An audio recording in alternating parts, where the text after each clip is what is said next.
আগে আওয়ামী লীগ 500 নিত, এখন বিএনপি 1000 নিচ্ছে।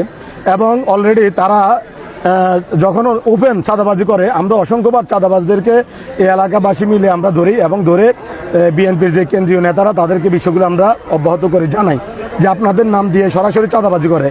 এর আগে আমি অলরেডি মজনু ভাইকে সরাসরি মহানগরের নেতা মজনু ভাইকে জানিয়েছি এই জিয়ার বিষয়, যে জিয়া এখন পালিয়ে গেছে আপনাদের হাত থেকে, সবার হাত থেকে ছুটে। এই জিয়া ওপেন চাঁদাবাজি করতেছিল, ওনাকে যখন আজকেরটাই বলতেছি, পালানোর পরে মহানগরের নেতার হস্তক্ষেপে উনি ধরে নিয়ে গেছে, জনগণ থেকে নিয়ে উনি ছেড়ে দিচ্ছে। ছাড়ার পরে ওই আয়সা বললো যে এখন চাঁদাবাজির লাইসেন্স পেয়েছি, মহানগর থেকে চাঁদাবাজির লাইসেন্স দিয়েছে যুব দলের এই জিয়াকে। এবং আসার পর থেকে 500 টাকা চাঁদা আবার শুরু করেছে নতুন করে 1000 টাকা করে নেওয়া। এমনকি অলরেডি আমাদের এই এলাকার যতগুলো ব্যবসায়ী, প্রত্যেকটা ব্যবসায়ী তার কাছে জিম্মি।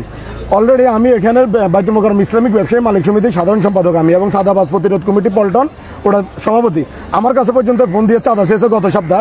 এই বিষয়টাও আমি সিনিয়র বিএনপি নেতাদেরকে জানিয়েছি, কোনো রকম তারা হস্তক্ষেপ করে নাই। এমনকি আমি প্রশাসনের আজকে একটু আগে আমি শুনতে পেরেছি, আমি যখন আজকে অলরেডি আমি একটা দাওয়াতে গিয়েছিলাম, দাওয়াতে যাওয়া অবস্থায় এই এলাকার ব্যবসায়ীরা ফোন দিয়েছে যে ভাই আপনারা চাঁদাবাজ প্রতিরোধ কমিটির সভাপতি, আপনারা তো আমাদের কোনো কাজ আসতেছেন না, আজকে এই যে সাংবাদিকরা এসে চাঁদাবাজ ধরছে আপনারা কোথায়? পরে আমি ছুটে আসলাম, আসার পরে দেখি যে জিয়া যাকে নিয়ে এত লেখালেখি এত কিছু হয়েছে, এবং সে কখনো টিফু বাহিনীর টিফুর লোক, এবং কখনো সে মজনু ভাইয়ের লোক, কখনো বিভিন্ন রাজনৈতিক নেতাদের নাম বিক্রি করে সেই এলাকা চাঁদাবাজি করে যাচ্ছে দীর্ঘদিন। আমি গত সপ্তাহের ঘটনা, আপনাদের অনেক সাংবাদিকরা গত সপ্তাহ আসছিল, তখন তারা একটা ব্যাখ্যা দিয়েছে যে এই এলাকা সিটি কর্পোরেশনে থেকে তারা ইজারা আনছে, ইজারার জন্য তারা 1000 টাকা করে চাঁদা উঠাচ্ছে।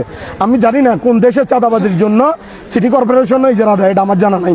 এটা আপনারা আশা করি সিটি কর্পোরেশন থেকে জেনে নেবেন কিসের ভিত্তিতে চাঁদাবাজি করার ইজারা দিয়েছে, এটা আমার জানা নাই। আমি জানি যে 48টা গাড়ি পার্কিংয়ের ইজারা দেওয়া হয়েছে। এবং আমার মুসল্লিরা, আমি এই বাইতুল মোকাররম মুসল্লি কমিটির সিনিয়র সেক্রেটারি, এই জায়গার মধ্যে আমার মুসল্লিরা গাড়ি রাখতে পারে না, এই গায়ে, অথচ দেখেন এখান থেকে কিন্তু ঠিকই চাঁদাবাজ হচ্ছে। শুধু এই জায়গাটা না, এ পুরো অঞ্চলে তারা চাঁদাবাজি করে যাচ্ছে। আপনারা যদি খোঁজখবর নিয়ে দেখেন তাহলে আপনারা আলাপ পাবেন। কেউ ভয়ে মুখ খোলেন, আপনি খবর নিয়ে দেখেন 50 জনটা জিজ্ঞাসা 10 জনে মুখ খুলবে, তাও যদি ক্যামেরা বন্ধ রাখেন, ক্যামেরা ওপেন রাখলে কেউ ভয়ে কথা বলে না, বলে ভাই রাজু ভাই জীবনের নিরাপত্তা আপনি দিবেন না, কারণ এদেরকে এখন চাঁদা দিব না, এরা আমাদের বাসা বাড়ির পর্যন্ত অ্যাড্রেস এদের কাছে আছে, বাসায় যে আমাদের হামলা করবে, আমাদেরকে মিথ্যা মামলা ঢুকে দিবে। এখন শুধু যে চাঁদাবাজি তা না, তারা অলরেডি মামলা বাণিজ্য শুরু করছে। বিভিন্ন রকম অসহায় যারা আছেন এখানে ব্যবসায়ী, তাদেরকে আওয়ামী লীগ বানাচ্ছে, কাউকে যুবলীগ বানাচ্ছে, বিভিন্ন লীগ বানাইয়া এদেরকে মামলার একটা লিস্ট আনিয়ে দেখায়, এই যে দেখ তোর নামে লিস্ট হয়েছে, লিস্টে থেকে নাম কাটা 1 লাখ টাকা দে, এরকম করে এরাই অপকর্মগুলো চালাই যাচ্ছে।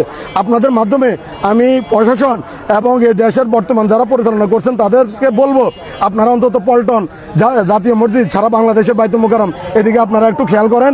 আশা করি এই এলাকাটাকে পবিত্র করা প্রয়োজন।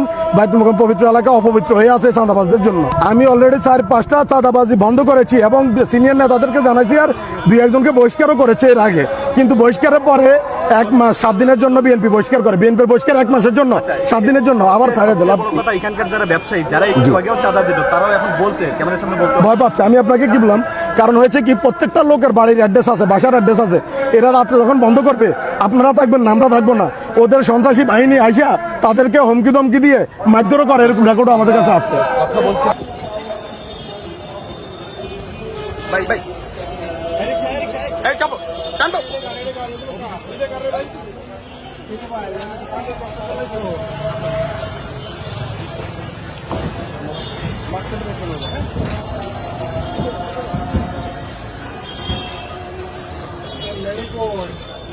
गाड़ी से चलिए।